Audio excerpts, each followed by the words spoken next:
Hello po sa inyong lahat mga ka-crypto. Ako po si Pinoy Crypto Trader at sa video na ito ay atin pong pag-uusapan ang tungkol dito kay Floki, kung saan sabi po dito ay nag-introduce po sila ng bagong token para sa kanilang staking program.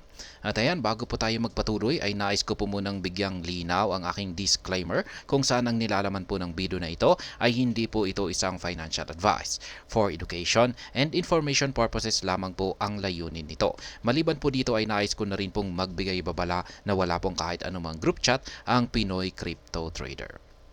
At ayan po mga crypto, yan, meron tayong bagong update dito kay Fluky. Ayan, kung saan ay meron silang ilalabas na bagong utility token. Ayan, the Fluky ecosystem is set to welcome a new utility token in staking reward program if a key proposal by the team passes. Ayan, kailangan po munang makapasa ito. Ayan, sa proposal. Ayan, key proposal by the team.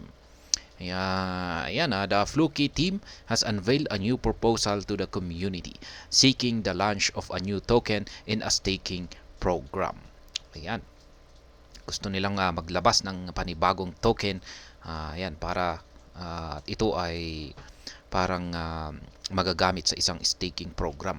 At the time of writing, the proposal, for which voting ends in 2 days, has gained 97.91% community support, suggesting that Fluky will be getting a sister token soon. Ayan. Yung proposal po, yung dinaan po yan sa voting system. Ayan, nakalipas na 2 araw at ito na po ay marami pong pumayag sa community. Ayan, ni Fluky, 97.91%, almost 98% na po yan. Kaya yan, mataas, siguradong approve na po ito yung bagong sister token ni Fluky. Kaya barring any substantial engages to the voting outcome, Fluky will launch its new token in the staking program on October 27. The project will provide liquidity for the token on decentralized exchanges, Uniswap and PancakeSwap to facilitate a seamless trading experience. Ayan.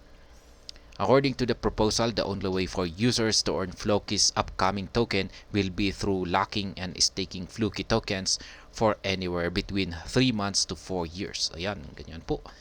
Kailangan po na mailak ang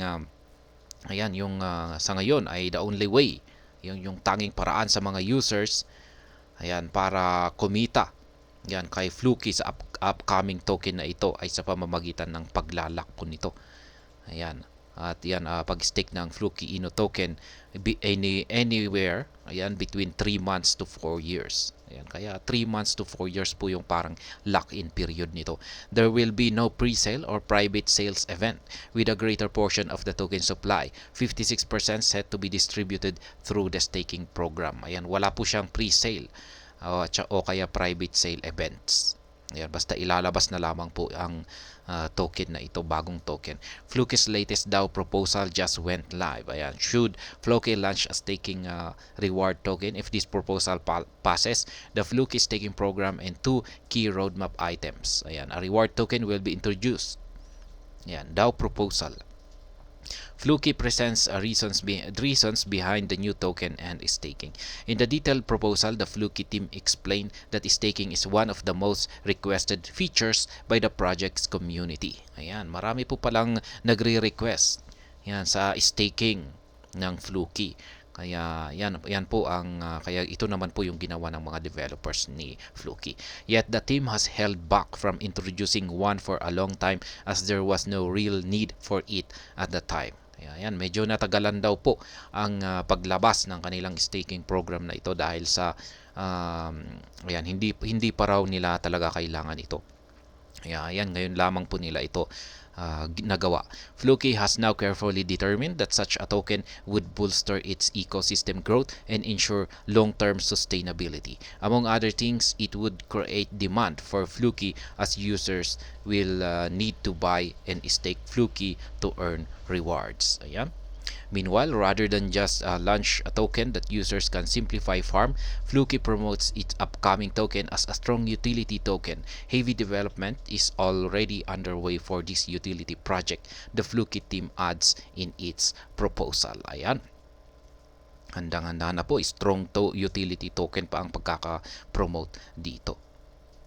Yan. Additionally, Fluky has reportedly secured a partnership with prominent market-making firm DWF Lab for its new token. The project, which already has a partnership with BitGo, further claims to have secured agreements with leading centralized exchanges to list the new token. Yan.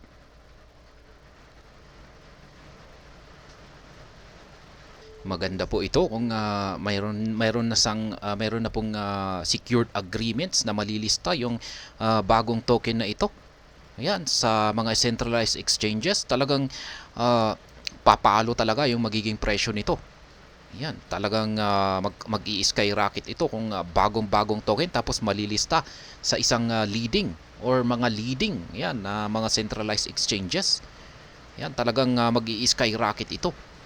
Kaya yan, isa po itong kaabang-abang na token. Yan, bagong token ni Fluky Ino na ito. If and when the new token launches, Fluky will join a crop of dog team blockchain projects that feature a multi-token ecosystem. Notably, its more popular competitor, Shiba Inu, has 3 tokens: Shiba Inu, Bone, Shiba Swap, and Dodge Killer Leash. Ayan, 3 po. Yan nga yung mga kakompetensya ni Fluky, si Shiba Inu at saka si Dogecoin. Yan, pero pagdating dito kay Shiba Inu ay nakakatatlo na po siya na mga token. Meron po siyang yan, si Shiba Inu, si Bone at saka ang Leash. Kaya ayan, si Fluky ay meron na po siyang yan, pangalawang bagong token. Kaya ayan, maganda po ito. Ayan, new token ni Fluky Inu. Kasi meron ng secured agreement. Ayan, nakasecure na po sila ng isang agreement na ito ay malilista sa mga leading. Yan, hindi po basta-basta na mga centralized exchanges ito, mga leading, mga kilalang centralized exchanges. Talagang maganda malaki po talaga ang impact nito.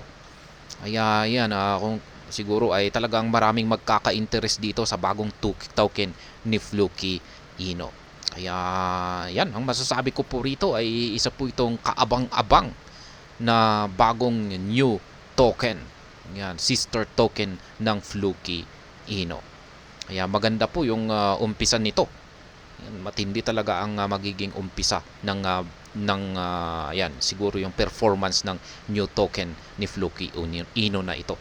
At ayan, hanggang dito na lamang po tayo sa video na ito. Sana po ay inyong nagustuhan ang aking paliwanag dito. Kung inyo po itong nagustuhan, ay pakiclick lamang po ang like button nito. Para naman po sa mga bago lamang dito, kayo po ay aking inaanyayahan para mag-subscribe. Pakiclick na rin po ang bell icon nito dahil ito po ang siyang magsisilbing notification nito sa mga bago kong videos na akin pong ina-upload sa aking YouTube channel na ito. Marami pong salamat sa panonood. Ingat po tayo lagi at God bless po sa ating lahat.